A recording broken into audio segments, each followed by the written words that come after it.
Okay, stoichiometry example. All right, so we have silver nitrate, and we're combining that with sodium chloride, and we're producing sodium chloride and silver chloride and sodium nitrate. So we have to ask ourselves: are these formulas written correctly, as far as the ratios within the formulas? Yes, looks like it. Is this balanced? Is it a balanced chemical equation? Well, we have one silver, one nitrate, one sodium, one chloride, one chloride. Pretty good. It's all 1 to 1 to 1 to 1. So, as you know, I like you to put the ones there. Okay?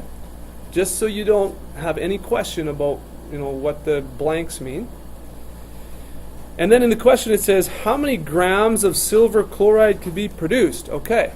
So, what we're going to do in our flowchart method, we're going to put a little space here under silver chloride, and I'm just going to put little grams there so we remember we're finding mass. Okay? How many grams of silver chloride can be produced from the reaction of 17.0 grams of silver nitrate? Oh, where's silver nitrate here? Right here. So this one is going to be 17.0 grams. That's what we are given. Now, listen to the next part of this question. It says, this silver nitrate is reacting with an excess of sodium chloride solution. So all that means is that you don't have to worry about the amount of sodium chloride involved. There is plenty to react with all of this. So we're just focusing on this number. We don't really care. There's more than enough sodium chloride. We're good to go. Okay? Full reaction. Later, we might have to consider how much sodium chloride is there to determine which one's going to run out first, because that's important, but that's coming next. So we have lots of sodium chloride. All right. So the flow chart says, and this is what I literally do. I write my arrows and my blanks. I literally do this, leaving some space to work. That's going to be, I'm going to convert this to moles of AgNO3, right? So that's our first step, convert to moles. Always convert to moles. Then I'm going to go over to moles, because this is the moles row here, of silver chloride. And then from there, I'm going to go up to grams. So again, this is the flowchart method, and it lays everything out really nicely. You have room to work, and you keep everything super organized. All right? All right, so how do I convert grams to moles again? Anybody remember? Remember that chart there? Divide by grams. We divide going to moles always, and by the connecting piece here, which is grams per mole. So we're going to divide by, I'm just going to write this over the side, divide by grams per mole of AgNO3. Okay? So that's going to be 17.0 divided by, and let's add up, let's find the grams per mole there. So silver, what are the grams per mole of silver? 107.8682.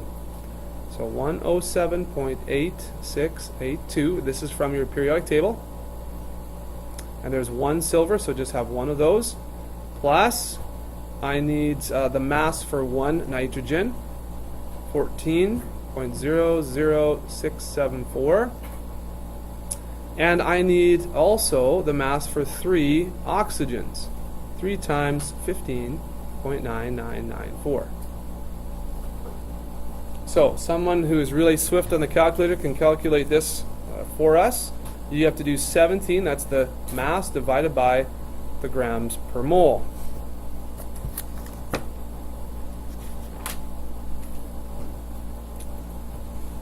Anybody have an answer there yet?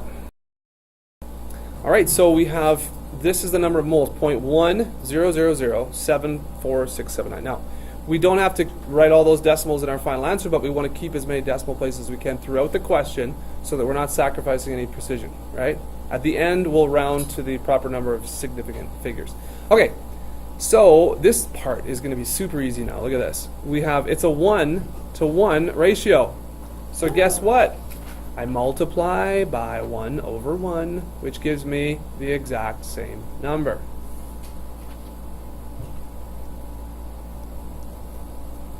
Everybody see that?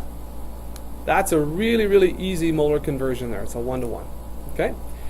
And now we're going from moles of AgCl. So now we've converted over to the product side here. It's AgCl, and going from moles to grams, we multiply by grams per mole, and it's going to be of this compound here, AgCl.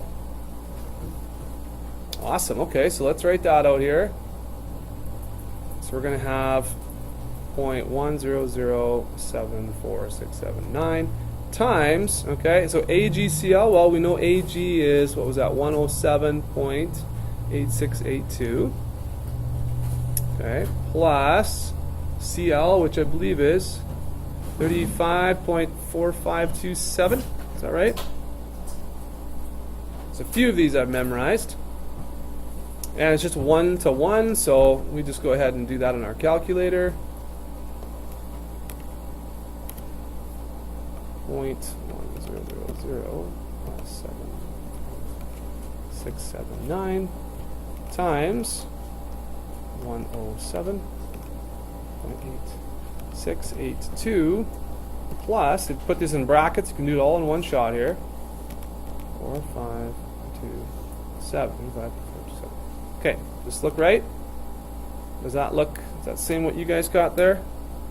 I think that should be pretty close. So 14.34 was it? Okay, so 14.34 and other numbers. Now, how many sig figs should I have here?